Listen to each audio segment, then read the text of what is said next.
Good morning and welcome to Morning Coffee with Brigid. I'm Brigid Burke, and today is the 7th of March, 2025. I have to remember what day it is. I see we've already got Sam and Mango, which I actually know your name. I just figured if you don't want to say it on camera, then I'm not either. Yes, so good morning to everybody. Glad to see that there's some people on early. It's interesting because right now it's saying it's just turned 7:30. I was working on my laptop because I was up very early today, so I was doing some grading this morning. And my laptop and my phone are like a minute out of sync. And Alex is on. Good morning. Good to see you. Yeah, there seems to be a lack of sync, probably because I have not updated either my phone or my laptop because I am avoiding Apple Intelligence like the plague. So I don't know. I don't know what this is going to mean for me because I know they expect you to run these updates, but I also have been told by people that these really slow like your phone and your laptop down, and I don't need my laptop to be any slower than it potentially can be. So I'm, I don't know. Anyway, just with regard to the timing of when this live stream starts, I'm thinking, okay, probably this is probably like a minute off. So I started it at 7:29 here. So anyway, it's good to see you guys. Good to see people on. And today is, it's colder again today, but it is beautiful. I mean, the sun is out and everything. And yesterday, I'm really glad that I chose to cancel the live stream or just not have it because I had ended up with such a vicious headache yesterday. And I spent all day. It wasn't until like late afternoon, like 3-4 o'clock in the afternoon, that I actually started to feel better. And then it's like after I start to feel better, then it's like, I don't know if it's my mind saying, okay, now you gotta catch up on all the things you're not doing or what. But I just felt like, I felt vigorously like I had to get into doing, I just felt like vigorously I had to get to work. I was already, I have a short list for today. And I think what it is being I'm kind of behind from yesterday, I just really want to catch up with everything. I think I have a Reiki Master Teacher session this weekend that I'm doing. We changed our schedule up a bit, so I'm not really sure. I have to double check with Melissa and Javnina as to whether we're doing that. And I know I have a client on Sunday. So, but yeah, there's a lot of changes coming up, and I'm kind of at a point where I'm like, okay, I kind of want to wait till after the spring equinox to really kind of start moving ahead with some things. But in the meantime, I don't know, as it occurs to me to do things, I'm just kind of going with it. So, yeah, so I did want to talk today a little bit. I do have my cards and stuff to do our daily reading, of course, and I might end up doing a couple of those. I have a few little decks hanging around from this morning. And I think the one thing that I had gotten some questions over the course of the week because I do get messages from people with questions and about different things. So I wanted to talk a little bit about some of that because because I think that this live stream is a good place to talk about questions that come in that are related to specifically this business. And I think yeah, I mean, I think it really, when I think about the original purpose of this live stream, that was kind of what it is. Like, let me answer your questions about stuff. So we actually have some. We have two different sets of questions today. But before I actually get into that, if you're over on Katonia, you'll notice that I'm making, and I talked about this yesterday, all kinds of stuff about putting polls up about the ISFM and stuff like that. Okay, so I just want to tell people what the deal is with that as of today. At the moment, I mean, I think what I've gotten is there's some other people who are saying, yeah, I might audit. But a lot of the people who are auditing too say, well, I can't actually attend, so can you send me the recording? Which is not a problem. But the problem is we need enough people to be in the classes and actually participating. It's a lot of work for the instructors to put together a 2-week session because it's usually, 2 different classes. And, it's...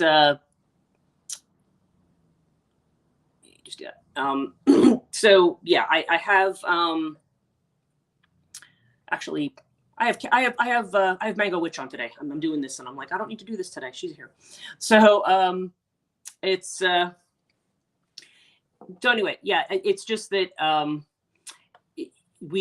feel like I have to make a decision because financially I have to be able to pay the people who are going to be doing the classes. And at the moment, there's not enough intake to be able to pay people.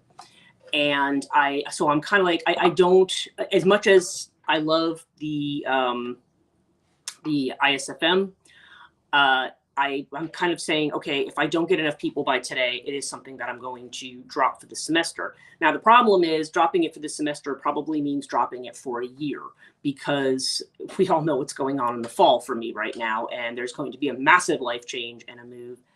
And so it's, yeah, so there's a massive, a change and a move and a move. So there's no way, I don't think it's reasonable of me to say I'm going to have a curriculum prepared for fall. So let's see what happens today. My guides are saying, don't make a decision until tonight. So that's kind of where I'm at with that. I'm going to see where that goes. And, it's, what you call it? So we will see what happens with this kind of a thing. And so, okay, so when I have this, so what I'm thinking about, I'm going to do instead, and we will see. This may be still too ambitious with everything that's going on, because this summer is going to be full. I'm going to have a full plate too, basically because it means I'm empty. I mean, I've been talking about emptying out and selling my house. Now, stuff's gotten real, so that's got to happen, and I have to time everything. So there's just a tremendous amount going on. And I think trying to say, oh, I'm going to have a summer program or I'm going to do this would not be wise.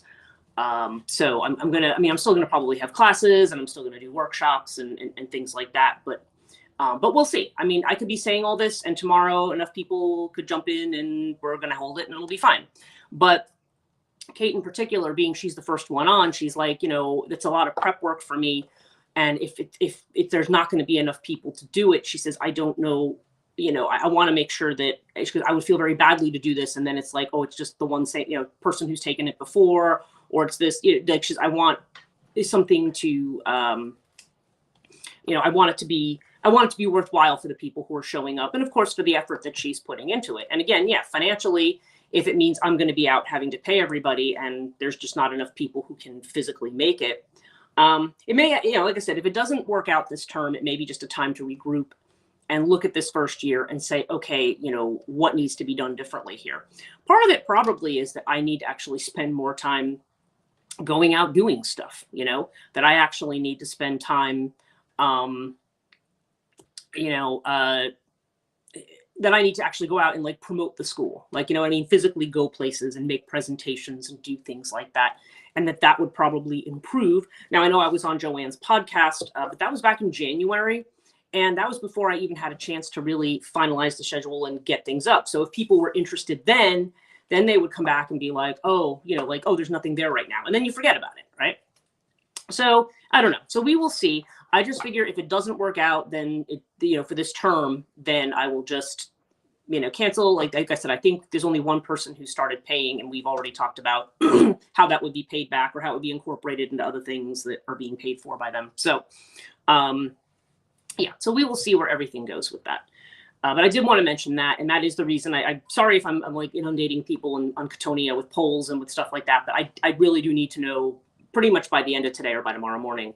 And Ellen is on. Hello. And somebody, who is it? I don't have the capacity. I hope it works out for you. And let me see. No, I don't want to do that. I'm sorry. I'm trying to see this comment and who. Okay, here we go. This is Alex. Oh, don't worry about it, Alex. You were here. You were on last semester, and yeah, I totally would not expect that you would not necessarily want to do 2 semesters in a row. So don't worry about that. And Ellen, hello. It's good to see you. Yeah, I mean the ISFM is. And I don't know, I may have to rethink the whole structure of it. This was the structure that I had discussed with faculty initially. And I just feel like there's aspects of it that just, are fine for some people, but are not working for a lot of other people, especially like the project element and stuff. Although I don't know that I want to give up on that either, because I think that's an important component. But yeah, there's just not enough getting out. I mean, I had a GoFundMe and a few people kicked in, but it's just, yeah, there needs to be more I need to rethink the whole marketing strategy for that, and I probably need a bigger budget for it. But we will see. If enough people, if I get at least as many people as last term, then I will hold classes who are going to be full time. If it's just going to be people who are auditing and then they say, oh yeah, but I can't actually make it to any of the classes, you'll have to send me a recording. That's, if like I said, if I had a full enough class, then that would be fine. And a full class doesn't have to be like 20 people. A full class can be even if it's just three or four people, that's fine. But just, I want to make it worthwhile. So anyway, I'm sorry, I don't want to wax on about the ISFM, but that is what's going on there. And maybe I should have actually advertised it more on transition life coaching, but I don't know. It was just, I didn't want to throw people like all this double stuff all the time either, because a lot of people who are on one are also on the other. Okay, enough about me and about that. So let's just talk about the questions that we've gotten this term. So, or now I'm saying term, right? That I've gotten in the last week to 2 weeks. I've gotten certain questions. So, okay, one of the questions that I had to do with inspiration. Okay. And I had a couple of people ask me about when you are inspired to do something that maybe is based on another idea or on a system or a religion or a cultural belief or something like that. And Suda's on. Good morning. Good to see you.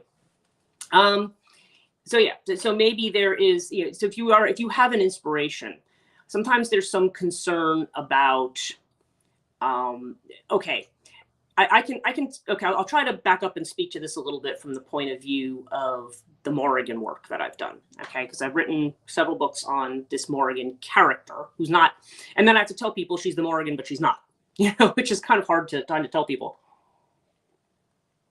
And so I'm just using that as an example for myself.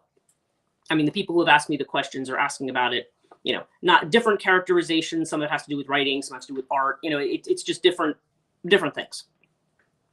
But then the question becomes, when you are actually dealing with something that is established in some fashion and you have an inspiration to do something with it or to do something different with it, if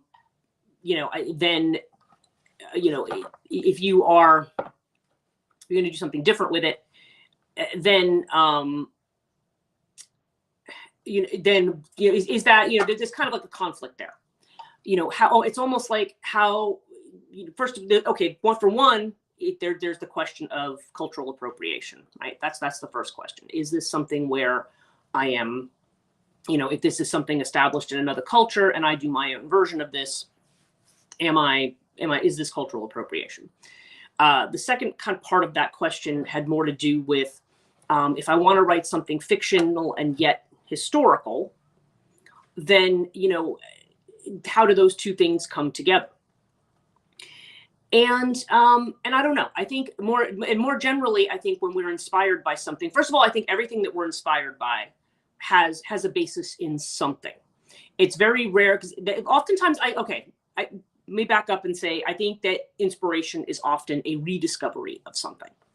Okay. When we are, and not because we're not capable of original thought, because we certainly are, but it's very rare that anything you see out there from the point of view, certainly from the point of view of, say, archetypal psychology or things like that, nothing is ever entirely new. Typically, when we're inspired by something, there's something about it in the current. And when I say in the current, I mean in the collective, something in the consciousness, and it could be you reflecting on what's going on in society in some way, or you unconsciously working through issues of your own, or you unconsciously responding to something. Creativity and inspiration often is a response to something. And it can be something that feels purely internal, in the sense that maybe it just comes to us in a moment when we are, we could be thinking about something and suddenly go, hey, wait a minute, I want to do this. Or maybe we see something and go, oh, wow, I really want to do something with that.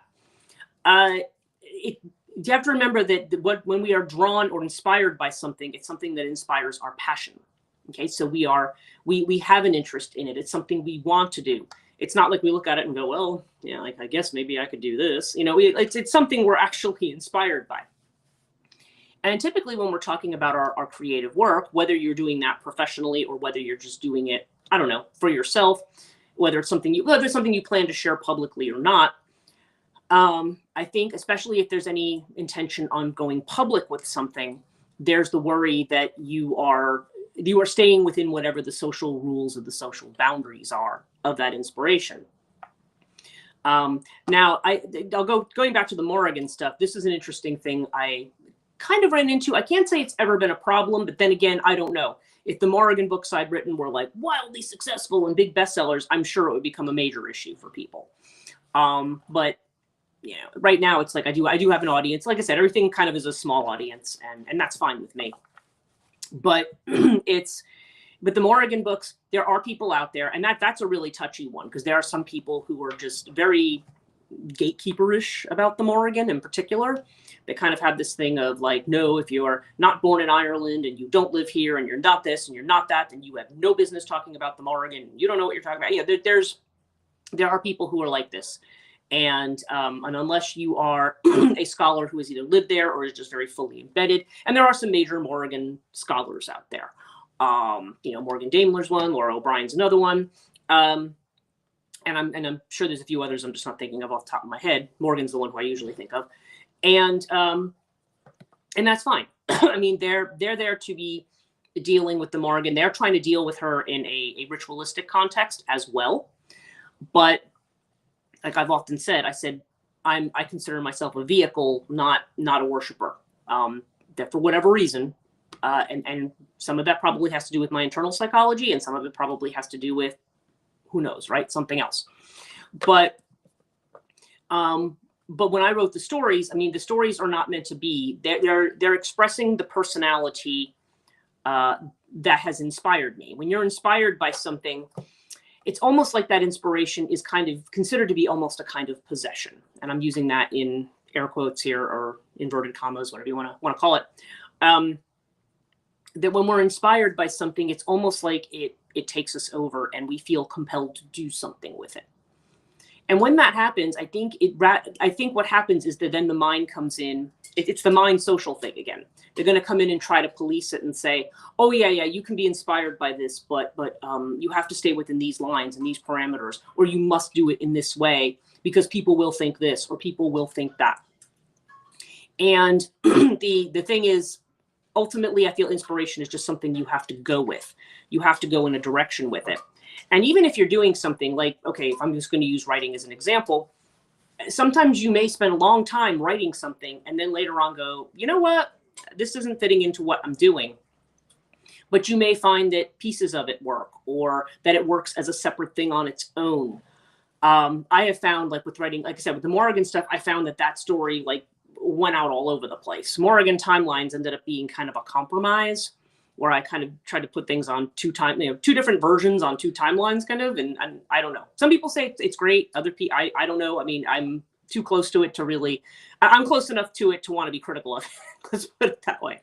And maybe other people want to be critical of it too, and just haven't been. But I kind of feel like when you have these multiplicity of ideas, it's like, okay, how do I make these fit together? And so I did that. And then later on, I thought, okay, I had some of these other strands that started to feel a lot more developed. And I'm like, all right, well, I'm going to turn these into other books. I'm going to turn these into other books, even if they're not like majorly long novels. I'm going to turn them into other books. And so that's what I did. And because I do all feel like it's almost like they're all different. It's like quantum writing. You feel like it can go in many different ways. And so I don't know, when we're inspired by something, though, when we feel like we want to engage with that, when we, and even if it's something very, very old, I think that we repurpose and reinterpret the past in a lot of ways. And I remember this was a conversation I had with a friend who was a medievalist a long time ago now. Gosh, I think the last time I saw her was probably like 2010, 2011. But I had a friend who was a medievalist. And where was she? Was she at the University of Sheffield, I think? And I remember she had been talking about a certain artist that we both followed, and she's like, yeah, this guy kind of does kind of takes the old things and kind of reworks it. Like this person's artwork was like a reworking of older themes and more classical concepts, and kind of doing it together. If you think about collage, for example. If somebody does collage, you are actually taking disparate pieces of things and kind of putting it together into something entirely new. Now, this could bring up the AI discussion again, that maybe AI is doing this, but I think this is a machine just going by an algorithm and doing something. It's not the same as I'm inspired by these things and I'm trying to see how they fit together, you know.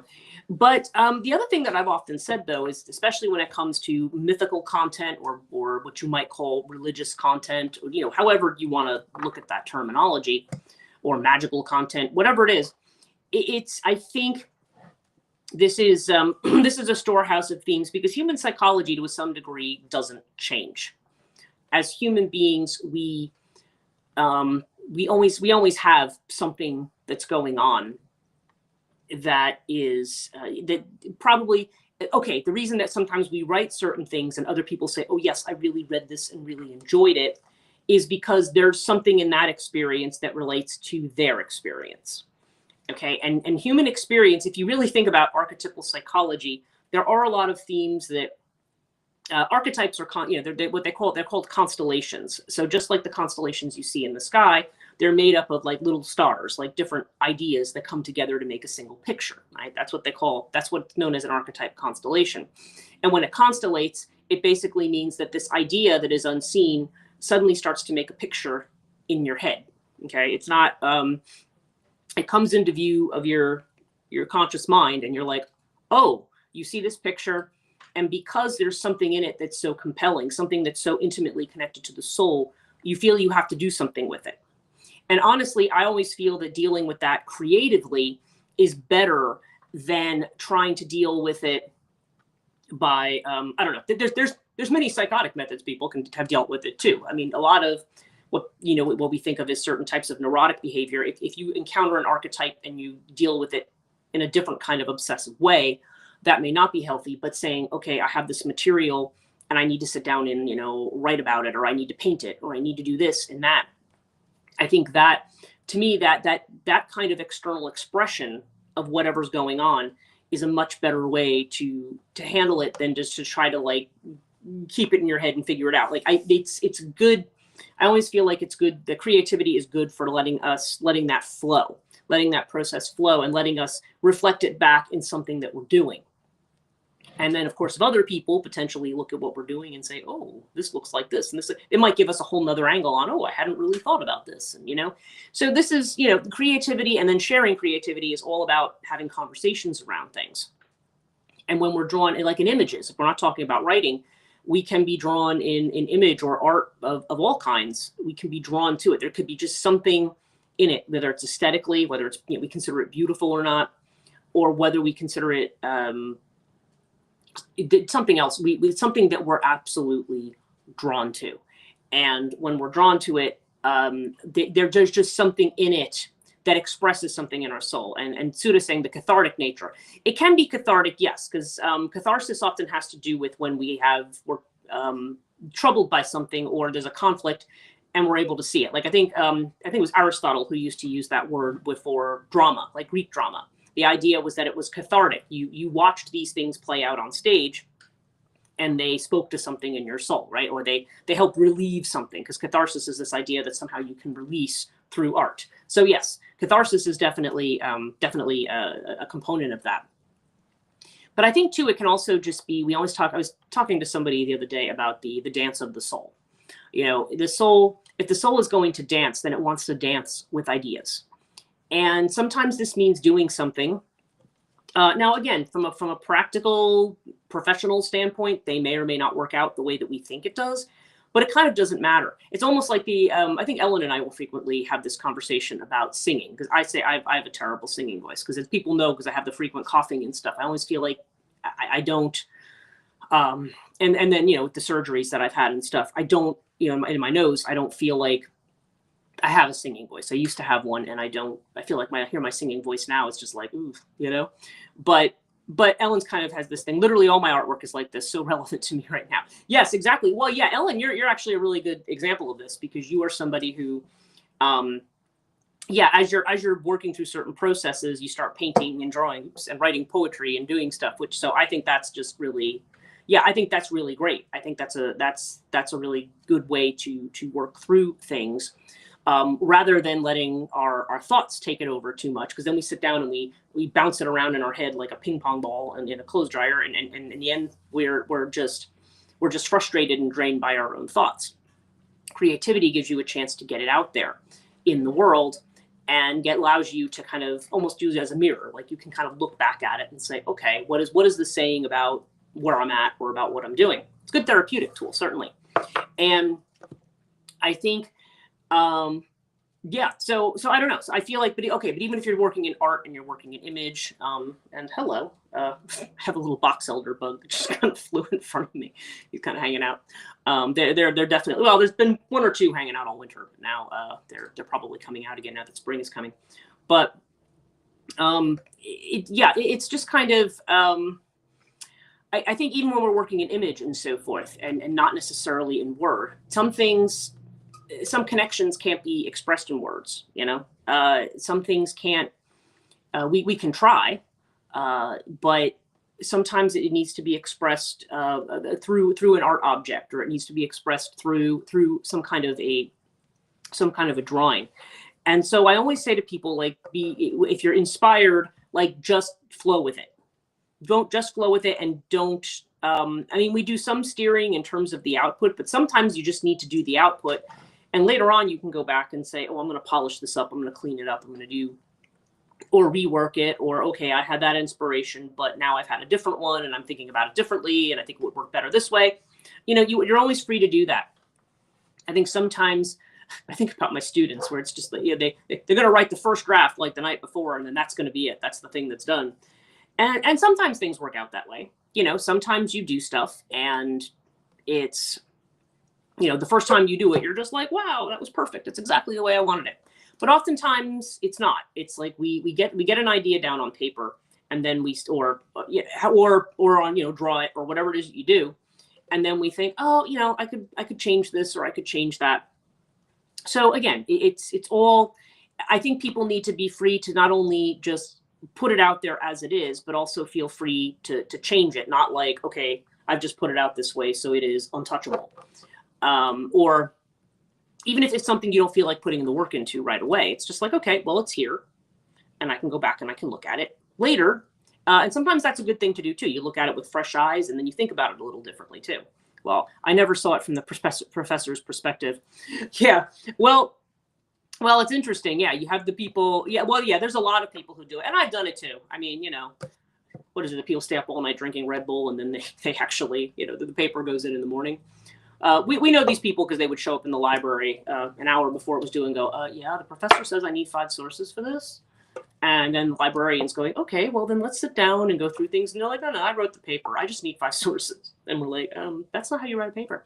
But yeah, there's certainly that element to it. But I can always tell. And some of these people, like, if I want to be, if the paper's really bad and I want to be nice, I just say, well, this would have made a very fine first draft. That's what I'll say to them. This would have made a very fine first draft. Gotten a better grade if you had taken the time to make it a second draft.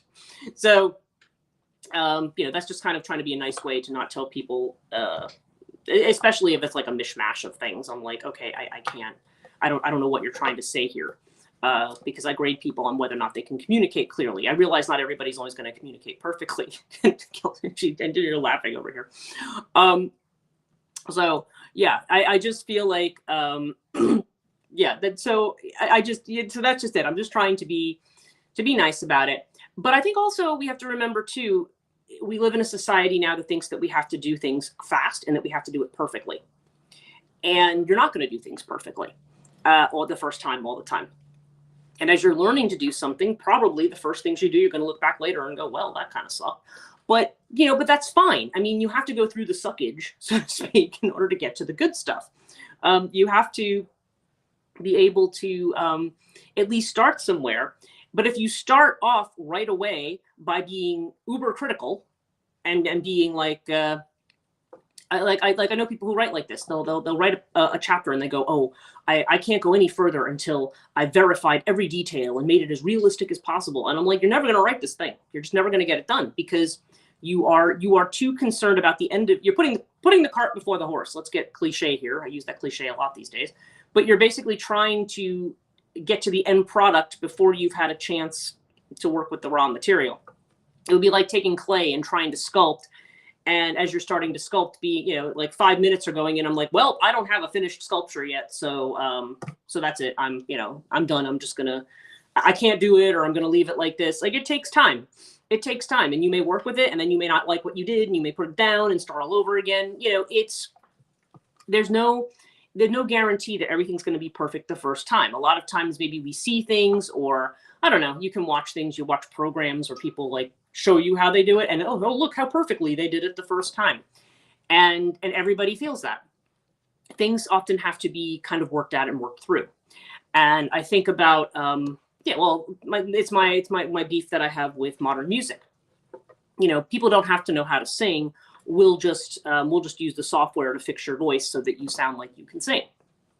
But what people don't realize is that, and I think a lot of people don't realize, but if you've been exposed to music before this was done, you kind of go, that kind of sounds more like a machine than a person, because it does. It sounds like a person. So it doesn't sound like a person. It sounds like the tuning they snap it to is that of a piano. And so you might not necessarily sound exactly like a piano, but there is going to be a mechanical quality to your voice because the humanness has been taken out of it. Part of the humanness is that you have the oopses and the mistakes, and that things are not done perfectly. And that's part of being creative. You can't, you have to kind of let it grow the way it's going to grow. And then it's like letting something grow out of the ground, right? If it grows up to a certain size or a certain way, once it gets to a certain point, then that's when you prune it, or do different things to reshape it, but you have to kind of let it flow where it is. So I always say, whatever the inspiration is, you just go with it. And later on, like I said, if your inspiration is your take on something, then there's not, I don't think there needs to be a worry that, I think there's too much of a worry about making it realistic or getting it right, or people saying, oh, well, that's not enough like this, or saying it's too much like this. I mean, obviously we're not talking about copying and plagiarism and stuff like that, but, and I don't think that's the context of any of this, but it's just, that there's this idea that, if you have an idea, go with it. Because if you end up coming up with a variety of pieces, you'll often, again, later on, you'll look at the pieces of the puzzle and go, oh, okay, this is how they fit together. Or, oh, no, this one's not going to work. But again, just because something doesn't work for one thing doesn't mean it might not work for another. So anyway, that was just some thoughts on that. The other thing that I had was asked about, it was a question I caught yesterday. And it was, is there such a thing as a negative astrological chart? Like, because a lot of times, because the question was, okay, when I do a chart reading, it's like, oh, everything seems very positive. Maybe that's just what I want to hear. There's got to be aren't there some negatives in there? And which I thought was a really interesting question. And so, okay, so I think the answer to that would be, it really, a lot of it does depend on how you look at it, like anything. It's like the hand of cards that you've been dealt. Now, I guess, unlike a poker game, which is kind of the metaphor we're using here, with poker, it's like either you have a hand that's going to work or you don't, right? Or it's a matter of how you play it. What cards do you turn in? Which ones do you take out to try to, make your, four of a kind, royal flush, whatever it is that you're trying to do. And so sometimes it's a matter of what have you been handed and how are you going to play it? And Kathleen, hello. That's okay. No worries. I'm just actually talking about a question that the question I'm bringing up had to do with, is there such a thing as a negative astrological chart? Because I'm answering questions today. And I think the answer is there's potential in every chart to be positive and negative. There may be certain aspects that will translate for certain people in a positive or negative way, but it depends on the whole picture there, on the whole framework. It's not like, for example, okay, I have Saturn in the 12th house, and some people say, oh, that's a terrible aspect, Saturn in the 12th house. It can bring illness. It can bring madness. It can bring all this kind of stuff. I'm like, yeah, but the 12th house, Saturn 12th house, also can bring liberation. It can be a protective force that hides things as well. like hides aspects of the soul and until they're ready to be seen. You know what I mean? Or letting karma kind of come out, you know, at a pace rather than being slammed with it all at once, you know? And we all have areas where we're afraid. Like I said, we all have our wound. We all have our Chiron wound. We all have places where, and again, it's not in Vedic astrology so much, but in Western astrology, you have the Pluto placements. Sometimes I guess you have Vedic astrologers that deal with those planets, but it's not too common. And you know, and there's just going to be certain things. There are going to be certain things that are square or in opposition or in trine, and they're all going to either support you, or they're going to be, or they could be challenging to you. Now, in Vedic astrology, when you have challenging aspects, I think it was Camilla Sutton who had said this. She says, you know, people will look at the chart and say, oh, this is really bad. And especially if you actually read the Vedic text. Sometimes if you read that in connection within your chart, you're going, well, darn, I'm screwed, you know? It looks really, really bad. And Mango Witch, I have quite a few unfavorable astrology placements. Yeah, and I think everybody does. We have certain things that are unfavorable. Exactly, Alex, it's all perspective. Astrology chart is like a handprint, unique and different, just like our human experiences. I have terrible placements technically. I know, a lot of us do. And it all depends on how you read them. Because a lot of times there's, okay, yeah, like your actual sign. Like if you read anything about your sun sign, okay, that's usually where a lot of people start. They read their sun sign, like, oh, okay, like I'm a Taurus. So Taurians can be, you know, very practical, grounded, earthy, but Taurians can also be stubborn and fixed, and you know, not want to make change when they need to, and you know, so these are a spectrum of qualities. The fact that you have that sign does not necessarily mean you are going to have all of those qualities. And then Alex says, however, I've done okay for my technical terrible placements. Well, and the thing is, if you're when you go through, if you look at your Vedic chart, and if you look at it with a Vedic astrologer, that is such a part of, I don't know, part of the whole system, like that you see in India that you don't necessarily see here. I mean, Yotish is kind of a science there. It's not like we consider it kind of like a fun entertainment, right? Like that's why a lot of people look at astrology. But for them, it's actually quite serious. So when there are things in the chart that are unfavorable, well, one of the things they're going to do is advise you, okay, this is a good time to do something, and this is not a good time to do something. So, for example, if you have a very strong, like if you're in your Sadasati or placement, then okay, this is probably, or if you're in a Ketu dasha, then it might be like, okay, this is probably not the time to get married. You know what I mean? There's going to look at things like that, among other things. There's a ton of factors that go into those interpretations. But if you are also in a place, like I remember when I entered my Ketu Mahadasha, the astrologer said to me, and by the way, that's usually considered to be a terrible period of time, a period of time when you have no money, when relationships fall apart, you know, at least in terms of the way it's often discussed.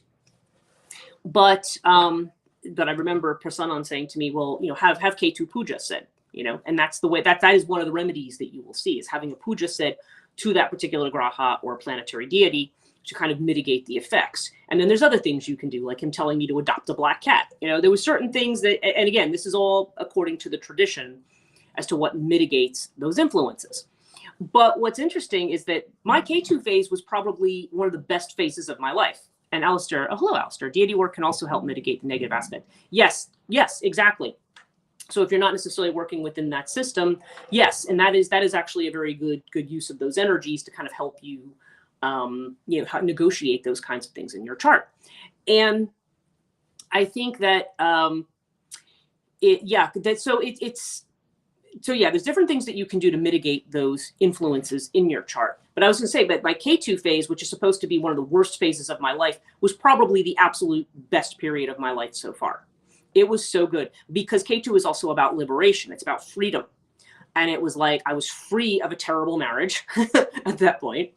I was going out again and I was starting over. I met my guru during that period of time.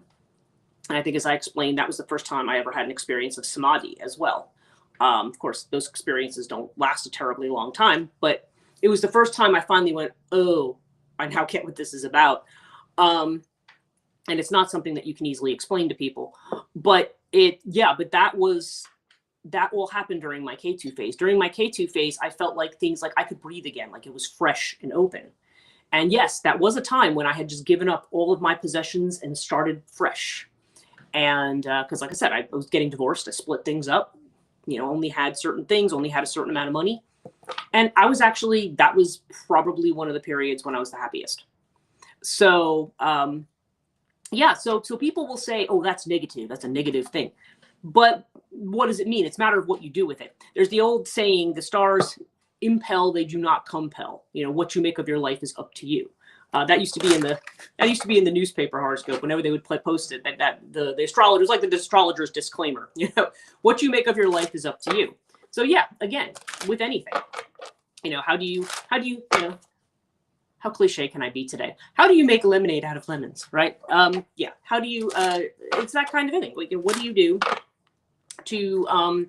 How do you take the resources that you have? How do you take, or we're going back to the whole idea of taking the filth and the crap of things. How do I do something with that? How do I make something out of it that is helpful?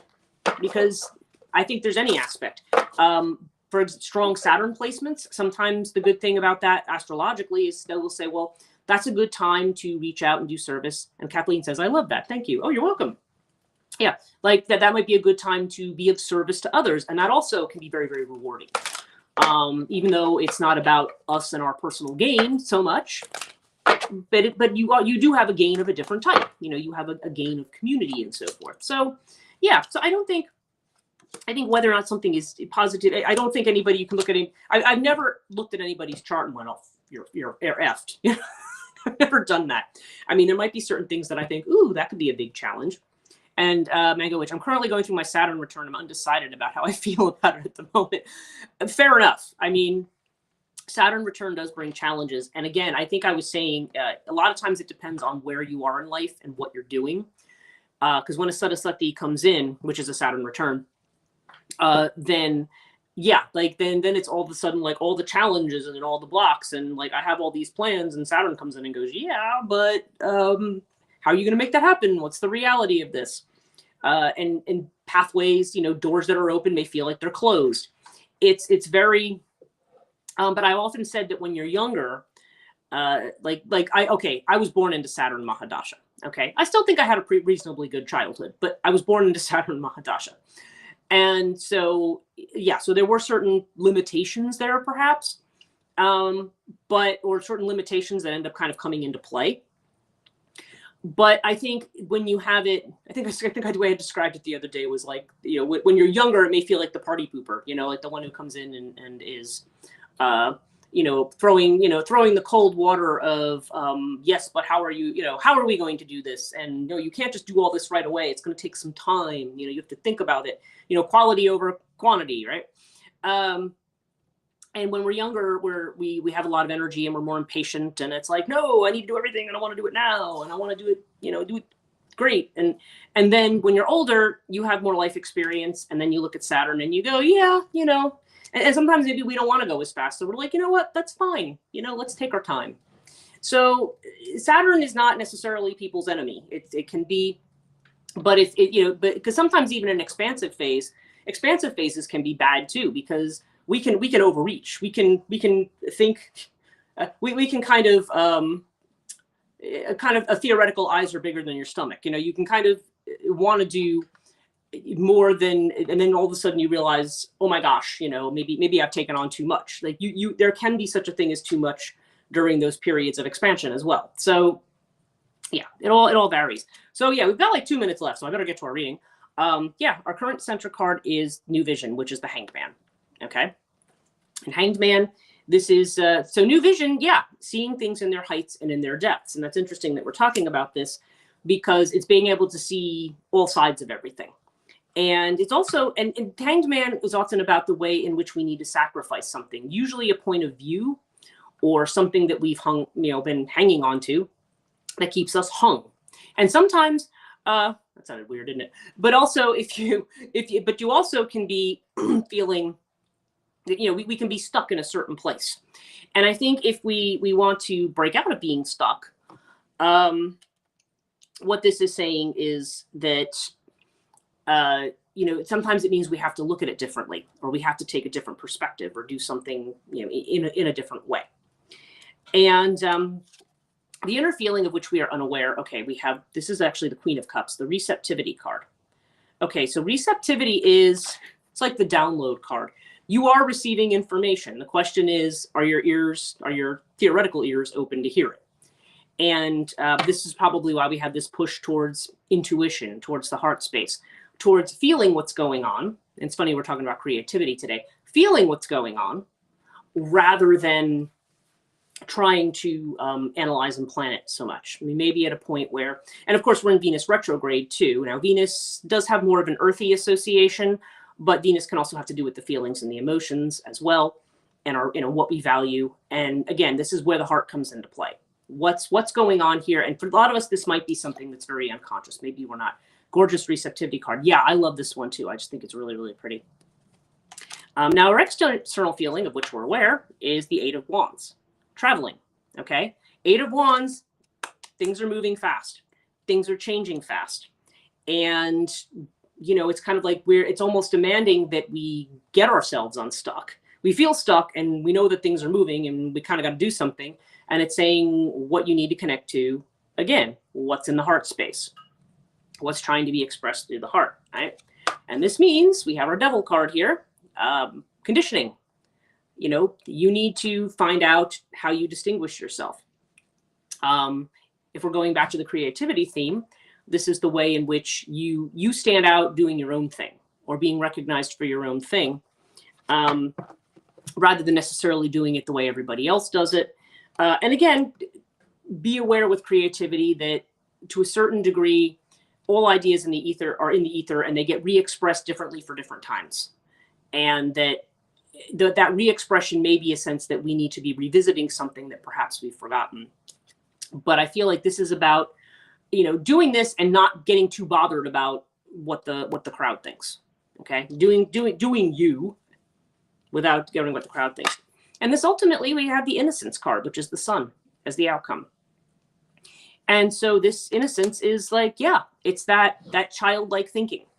It's saying, okay, we're starting fresh here. We are going through this point. Like, okay, in Mango Witch says, I'm going through a Saraswati, going through a Saturn return.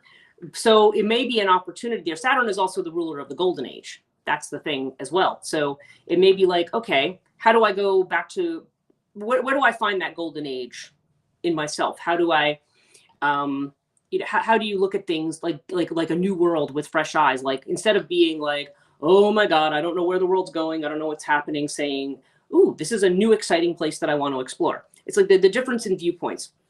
Because children are curious about the world. They're trying to figure stuff out, right? So it's kind of like, yeah, like, don't be afraid to go figure stuff out. A lot of times we can get stuck in maybe worrying about whether we're doing it right, whether it's going to be acceptable, whether it's going to be, we just kind of got to do it. And like I said, take the resources we have. I think of these exercises that they had where somebody will give you some kind of an object that's like, you're just kind of like, okay, what am I supposed to do with this thing? And that's kind of the thing. Like, okay, be creative. What would you do with this thing? Like what might you use it for other than the thing that it's used for, or what people expect something should be used for? We sometimes, we can be creative in a lot of different ways. So yeah, so there's definitely a sense of not letting the collective or the masses dictate who we are and what we're doing. And there's definitely a sense in this reading that it's good to go back and try to look at the world with the wonder, because really being alive is a wonder.